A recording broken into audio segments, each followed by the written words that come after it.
ये landslide victory है।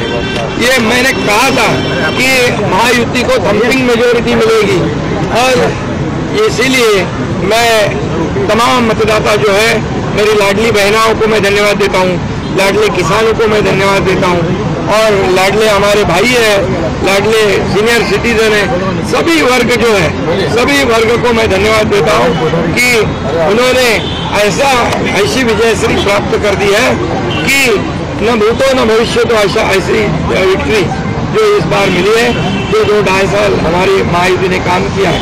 ये महायुति ने जो काम किया है उसके काम के ऊपर ये जनता ने शिक्कामोर्तब किया है, काम को तवज्जो दिया है, प्राथमिकता दी है और इसीलिए महायुति को इतनी बड़ी जीत हासिल हुई है। नमस्कार, जय भीम।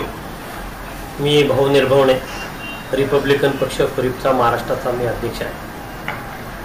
निवडणुकीचा निकाल जाहीर झाला आणि अतिशय म्हणजे कोणाच्या स्वप्नातही येणार नाही अशा पद्धतीचे निकाल या राज्याच्या विधानसभेच्या निमित्ताने लागलेले आहेत। मोठ्या संख्येने महायुतीला सत्ता मिळाली, प्रचंड बहुमत मिळालं आणि महाविकास आघाडीचा म्हणजे 50ही जागा महाविकास आघाडीला काढता आलेल्या आहेत। राज्यामध्ये लोकसभेच्या निवडणुका 6 महिन्यापूर्वी झाल्या। देशातलं संविधान धोक्यात आहे, देशातली लोकशाही धोक्यात आहे, म्हणून महाविकास आघाडी, इंडिया आघाडीला छोट्या छोट्या विचाराचे जे पक्ष आहेत, आंबेडकरी विचाराचे असतील किंवा पुरोगामी विचाराचे असतील, डाव्या विचाराचे असतील, अशा सर्व पक्षांनी महाविकास आघाडीला पाठिंबा दिला, साथ दिला आणि त्याच्यातून 30 जागा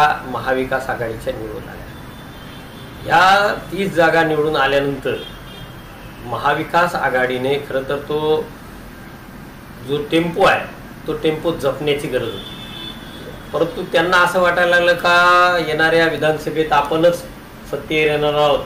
काँग्रेसच्या लोकांना तर मुख्यमंत्री पदाच्या शपथ घेण्याच्याच घाई लागलेल्या होत्या, त्यामुळे इतर छोट्या मोठ्या पक्षांच्या बरोबर बोलणं त्यांना संयुक्त वाटत नव्हतं। कारण रिपब्लिकन पक्ष खरीपने माजी आमदार उपेंद्र शिंदे साहेबांच्या नेतृत्वाखाली आम्ही त्यांना पाठिंबा दिला होता। याही वेळेला आमची पवार साहेबांच्याबरोबर 2-3 वेळा चर्चा झाली। काँग्रेसचे नेते विजय वडेट्टीवार असतील, नानाभाऊ पटोले असतील, बाळासाहेब थोरात असतील, या सगळ्यांच्या बरोबर चर्चा झाल्या। जवळ 4-5 वेळा बैठका झाल्या।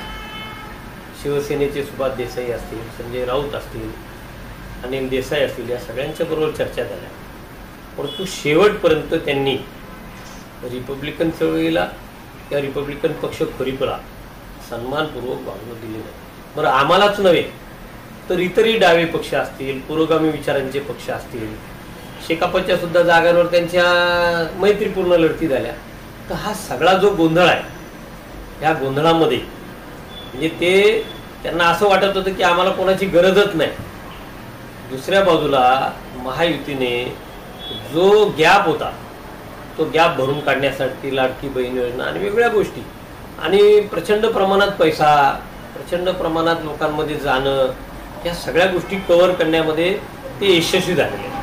म्हणजे महाविकास आघाडीच्या नेत्यांना ओव्हर कॉन्फिडन्स, अति आत्मविश्वास जो आहे तो या निमित्त भोवलेला आहे। आणि म्हणून माझं सांगणं आहे महाविकास आघाडीच्या नेत्यांना, आता तरी तुम्ही आत्मपरीक्षण करा, कारण येणाऱ्या 2-3 महिन्यामध्ये राज्यामध्ये जिल्हा परिषद, नगर परिषद, नगरपालिका, महानगरपालिकांच्या निवडणुका आहेत। आता तरी तुम्हाला लोकसभेला साथ दिलेल्या जे छोटे मोठे पक्ष आहेत, डावे, पुरोगामी, आंबेडकरी चळवळीतले पक्ष आहेत, त्यांना सोबत घेण्याची भूमिका ठेवा। आम्ही शेवटच्या क्षणी 8 उमेदवार टाकले आणि त्या 8ही उमेदवारांनी चांगल्या पद्धतीने अगदी 15-20 दिवसात चांगली हे केली। आम्ही उभे केलेल्या मतदारसंघांमध्ये यशोमती ठाकूर दिवसातून पडली, त्यांचा पराभव झाला। आम्ही आणखी ताकद लावली असती तर कदाचित आमच्यामुळे काँग्रेसचे अजून काही उमेदवार पडू शकले असते, पण आम्हाला तो हेतू नव्हता। आम्हाला भारतीय जनता पक्षाला मदत करावी हा हेतू नव्हता, परंतु नाईलाजाने आम्हाला काही उमेदवार उभे करावे लागले आणि त्याचा फटका त्यांना बसलेला आहे। राज्यातल्या सर्वच पुरोगामी विचाराच्या लोकांना एक प्रकारे महाविकास आघाडीच्या लोकांनी दखलपात्र ठेवलं नाही आणि त्याची ही सगळी परिणाम कालच्या निवडणुकीच्या निकालातून आलेला आहे असं मला वाटतं.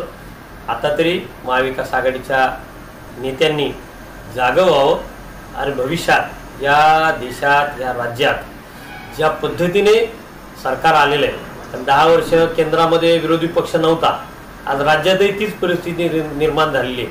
आता तरी सगळ्यांनी शांततेने विचार करून पुढच्या काळामध्ये सगळ्यांना सोबत घेऊन कशी वाटचाल करता येईल या दृष्टिकोनातून विचार करावा, एवढा त्यांना प्रेमाचा सल्ला आहे. धन्यवाद.